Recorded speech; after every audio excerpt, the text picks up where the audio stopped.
Hello students, सभी कालों की प्रवृत्तियों और विशेषताओं से संबंधित इस वीडियो में रीति काल की प्रवृत्तियों को हम पढ़ने वाले हैं। तो सही से समझिए, वीडियो लास्ट तक देखिएगा। पहला पॉइंट है रीति निरूपण। रीति, अब रीति शब्द का अर्थ क्या होता है? तो रीति शब्द का अर्थ होता है विधि, कानून अथवा नियम। तो यानी इस काल में जो भी ग्रंथों की रचना की गई थी, उन ग्रंथों में रीति अर्थात नियमों का विशेष रूप से ध्यान रखा गया था। काव्य की रचना के लिए जो भी आवश्यक काव्यांग होते हैं, जो भी आवश्यक नियम होते हैं, उसको ध्यान में रखते हुए इस काव्य के समस्त ग्रंथों की रचना की गई। तो इस प्रकार पहला पॉइंट हो जाता है रीति निरूपण। अब दूसरे पॉइंट पर हम बात करते हैं। दूसरा पॉइंट दे रखा है श्रृंगारिकता।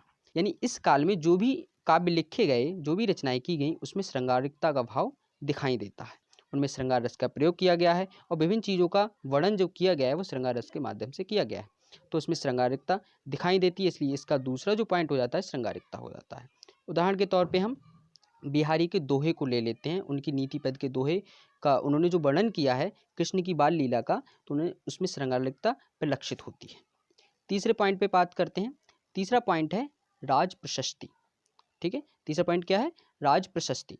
राज प्रशस्ति का मतलब सिंपल सा यही होता है, राजा की प्रशंसा। यानी आदिकाल के अलावा ये प्रवृत्ति हमने कहाँ पढ़ी थी? आदिकाल में पढ़ी थी। और यही प्रवृत्ति रीति काल की भी है कि इसमें भी राजाओं की प्रशंसा से संबंधित कई ग्रंथ और रचनाएं की गई थी। ठीक है, चौथा पॉइंट देखते हैं।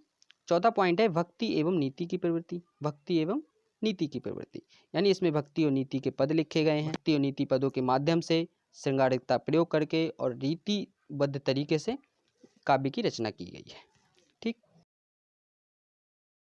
और हमारा जो पांचवा पॉइंट आता है नायक नायिका भेद।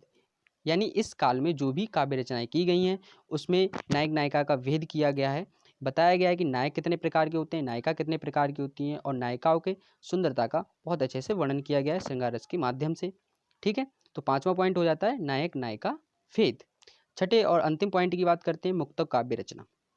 मुक्तक काव्य रचना यानी इसमें छोटे छोटे ग्रंथ लिखे हैं, इसमें बड़े ग्रंथों की रचना नहीं की गई है।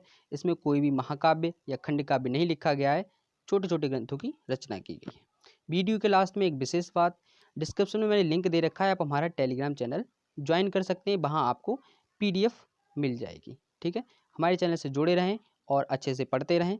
मिलते हैं अगली वीडियो में। Thank you.